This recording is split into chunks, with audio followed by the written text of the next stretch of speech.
During Christmas dinner, I overheard my parents casually laying out a plan to move my sister's family into my condo, one I'd bought for a few $100,000, rent-free. I kept smiling and didn't say a word. I let them box things up, boast to relatives, and feel secure. Then I sold the place and went quiet. By the time I showed up at my parents' house, my phone was full of dozens of missed calls. I hadn't even stepped inside when I heard my name coming from the dining room.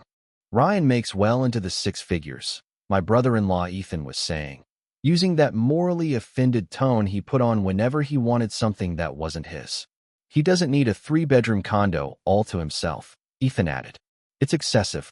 Plain greedy." I stopped dead in the hallway, balancing Christmas gifts while melted snow from my jacket dripped onto the floor. Through a narrow opening in the door, I saw them all huddled around the table like a strategy meeting, my younger sister Lauren, Ethan, and my parents, leaning in and whispering. "But what if he kicks us out?" Lauren asked quietly. She'd always been the baby of the family, shielded from pressure, never forced to earn anything the hard way. "He won't," someone answered without hesitation. "That was my father. He's a retired attorney, the same man who had me reading contracts before I could even ride a bike. Once you're inside and getting mail," he explained, "you establish residency. If he wants you out, he'll have to evict you properly. That process takes several months in this state," my mother said with a pleased little laugh. "And Ryan's going to Chicago in January for that audit job, remember? He'll be gone most of the winter. We'll change the locks long before he figures it out." I stood there listening to my own parents calmly plan how to take my home. That condo wasn't handed to me. I earned it after years of brutal work weeks and a major bonus I received for exposing a massive embezzlement scheme at a pharmaceutical company. I'm a forensic accountant, and I heard everything. I take down fraud artists for a living. I track vanished money, follow paper trails most people miss, and put together cases so solid that defense lawyers run out of excuses. What they forgot was who taught me how to think like this in the first place. I took a slow breath, steadied myself, and walked into the room wearing a smile. "Merry Christmas." The conversation died instantly. Every face turned toward me at once, for people caught mid-guilt. Then, almost on cue, their expressions softened into forced warmth. The speed of the switch was impressive in a disturbing way. "Daniel, honey," my mom said, rushing over and already reaching for the gifts in my hands. "We didn't expect you so early. The drive must have been terrible." I handed my father the bottle of Burlow I'd brought, the kind that costs more than what they spend on television and streaming in a month. "Figured we should open something special," I said. He turned the bottle slowly, nodding like a man convincing himself he knew quality. "This is excellent," he said. "You didn't have to do this." I wanted to. I sat down in the armchair by the window, the same one I'd sat in every Christmas since I was a kid. Family matters, right? My sister Hannah wouldn't look at me. Her husband Logan did. He stared straight through me with that smug, already settled look, like he'd mentally claimed my place and started redecorating. Hannah was in her late 20s and had spent most of the past decade finding herself. At the moment, that meant running a sustainability page online while ordering cheap clothes weekly and leaving every light in the house on. Logan called himself a creative consultant, which really meant he bounced between jobs and burned bridges fast. They had 2 boys, great kids, both under 10, who I genuinely cared about. They called me Uncle Dan and asked me questions about dinosaurs and whether superheroes could beat each other in a real fight. This wasn't about them. "So," my mom said, setting the roast on the table, "Daniel, tell us about that project in Boston. For a couple of months, right?" There it was. Proof they'd been planning this for a long time. "Yeah," I said. "Major pharmaceutical audit. We think the finance chief's been skimming money for years. Could be the biggest case of my career." "That's amazing," Hannah said finally, her voice bright in that fake, rehearsed way. "I'm so proud of you." "Thanks," I said, meeting her eyes. "How are you guys doing?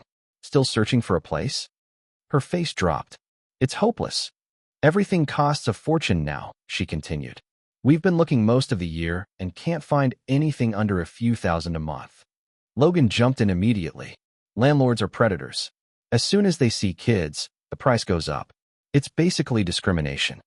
"That's tough," I said evenly. Inside my head, I was already organizing facts and timelines. "Where are you staying right now?" "With Logan's mom," Hannah said softly. In her basement.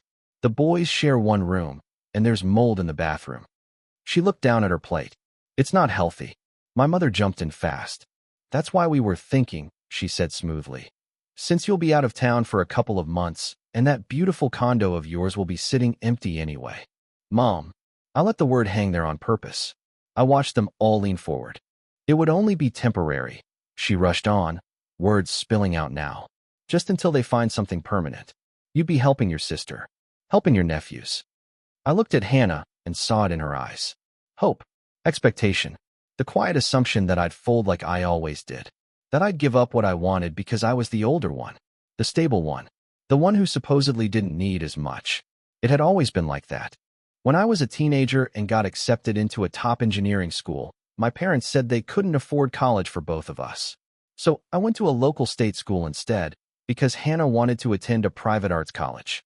She dropped out before the year was over. When I saved up for my first car and loaned my dad the money to fix his, I never saw that cash again. Every birthday, every holiday, every family gathering, I was expected to be thankful just for being included. Let me think about it, I said. I saw the disappointment flash across their faces before they buried it under smiles. That night, back in my hotel room, I'd stopped sleeping at my parents' place years ago. I sat on the edge of the bed staring at my phone. Dozens of unread messages stacked up over the past few months. Mostly from my mom. A few from Hannah. Your sister really needs support. Family shows up for family. Don't be selfish. I'd ignored them, telling myself they'd eventually drop it. Instead, they'd moved on to planning a takeover of my home. I opened my laptop and pulled up the security footage from my condo. I'd installed cameras after my last girlfriend accused me of being paranoid about people using me. She left when I refused to add her to my bank account after a few months of dating. Turns out, the paranoia was justified. There it was, time-stamped a few days earlier. My father unlocking my front door with a key he shouldn't have had. Walking through my living room. Flipping light switches. Opening closets. Studying the place like it already belonged to him. I watched him smile, take photos of the layout, then lock up carefully on his way out. They weren't planning to ask. They were planning to move in. I sat there for a while, breathing slowly, as something cold and deliberate replaced the anger in my chest. Then I texted my mother. You win. Hannah can move in at the end of the month. I'll leave the keys under the mat. Her reply came almost instantly. God works in mysterious ways. I knew you'd do the right thing. Hannah's going to cry when I tell her. We're so proud of you. I didn't respond. I was already scrolling through my contacts. Oliver Grant. Real estate investor. Former client. I'd helped him protect millions during a brutal divorce by uncovering hidden offshore accounts. He answered quickly. Daniel Harris, he said. What can I do for you? You still interested in a unit at the Riverside Towers? Silence. Then, your building? My unit. 3 bedrooms.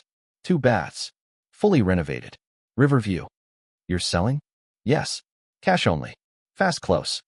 That place is worth far more than what you're asking. I know. I need speed, not top dollar. Can you make it happen? A pause. Then a quiet chuckle. Family trouble? Something like that. Say no more. I'll have my attorney draft everything tonight. We can close before the end of the week. Perfect. I hung up, opened a cheap bottle of wine from the hotel minibar, and poured myself a glass. I raised it to the empty room. Merry Christmas to me. The next couple of days passed like a chess match. Precise. Controlled. Quiet. I called Linda Parker, my attorney, decades in real estate law. She'd handled my purchase before. Linda, I said, I need paperwork for a fast sale. Fast close, my lawyer said. Daniel, sweetheart, that barely leaves time for a proper title check. Caleb's the buyer, I told her. He knows the building. He's skipping inspections. She paused. Then either he really wants it, or you really need out. The second one, I said. She sighed softly.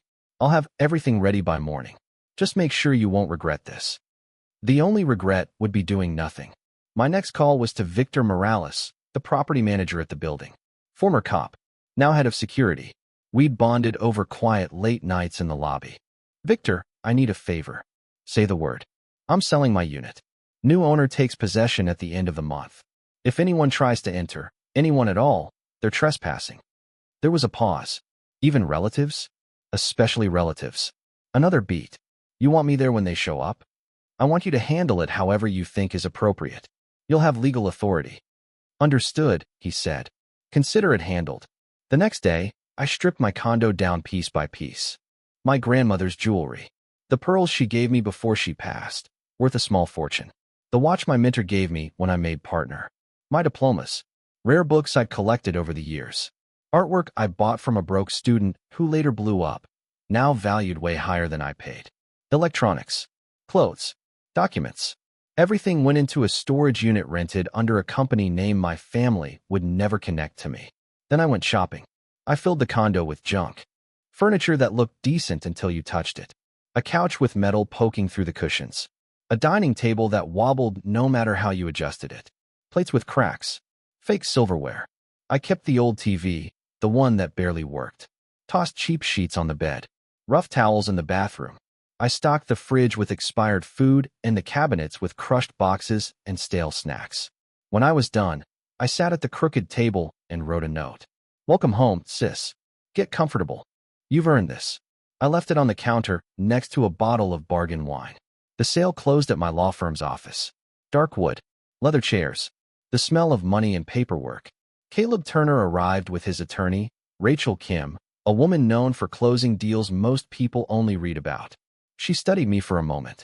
Most people celebrate selling their first home, she said. You look like you're attending a funeral. Something like that. The paperwork took less than half an hour. Caleb slid the check across the table. You sure about this? He asked. You're leaving a lot on the table.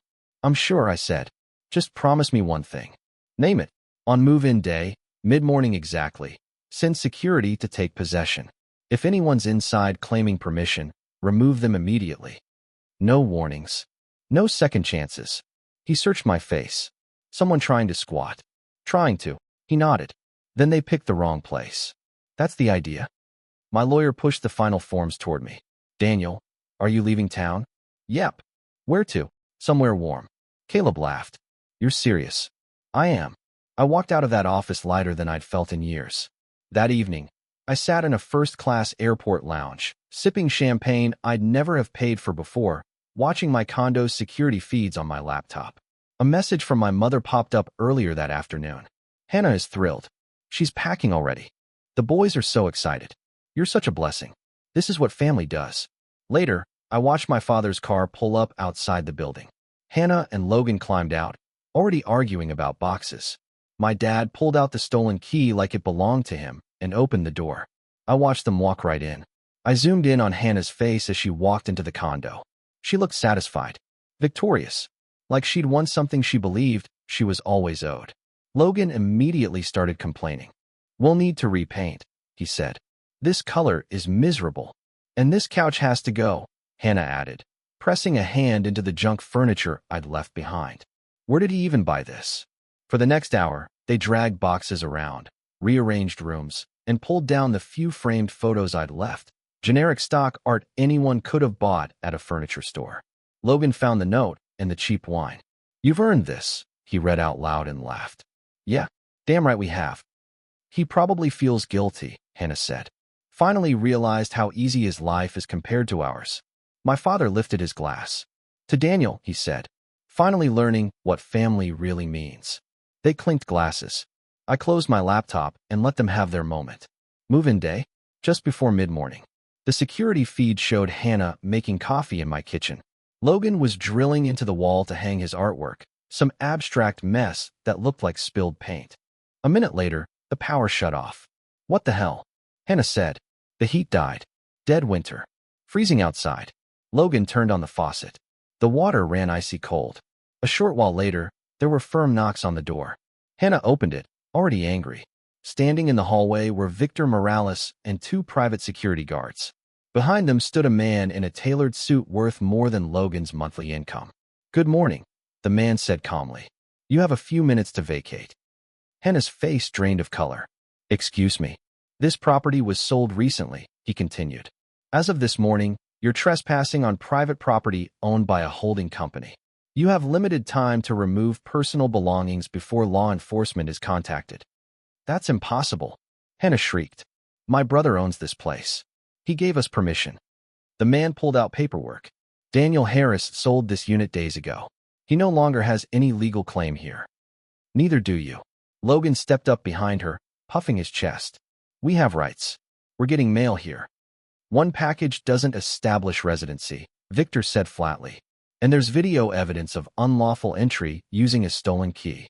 Hannah grabbed her phone with shaking hands and called me. Straight to voicemail. I'd shut it off hours earlier. He's not answering, she whispered. Daniel's not answering. Security started timing them. They called my parents. My mother arrived fast, tires screeching, storming into the hallway and unleashing her outrage.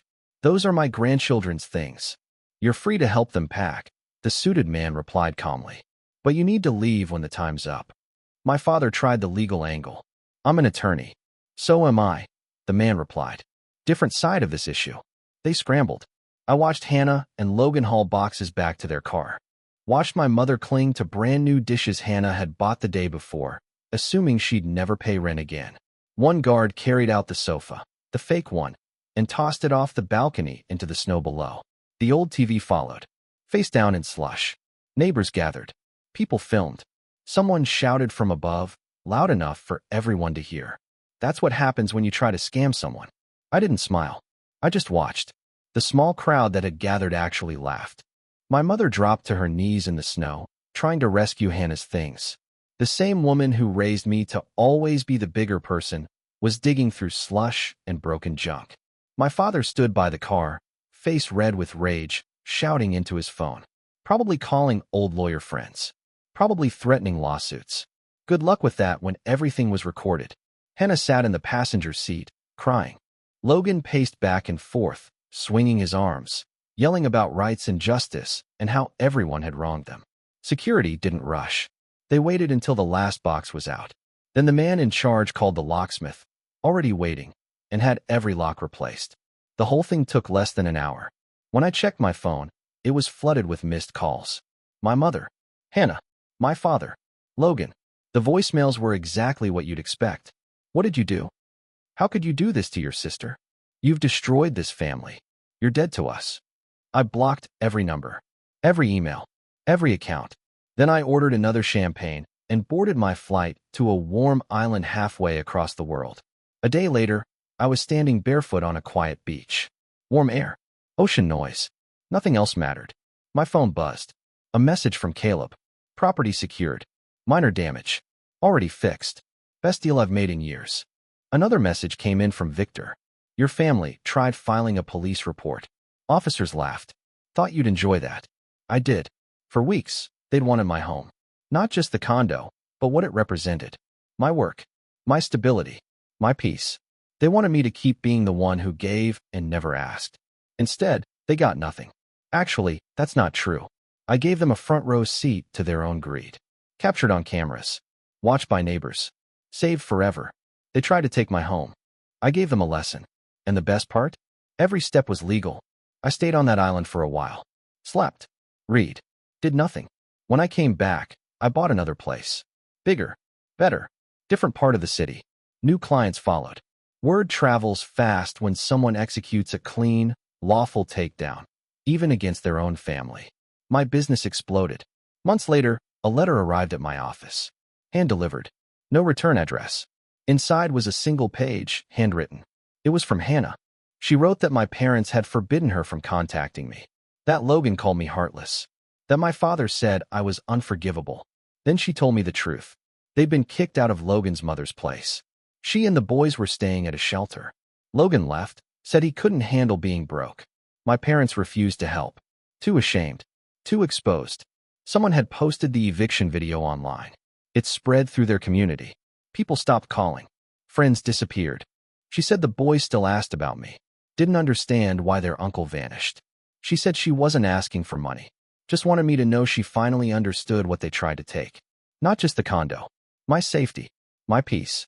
My trust. She apologized. I read the letter more than once. Folded it. Put it away.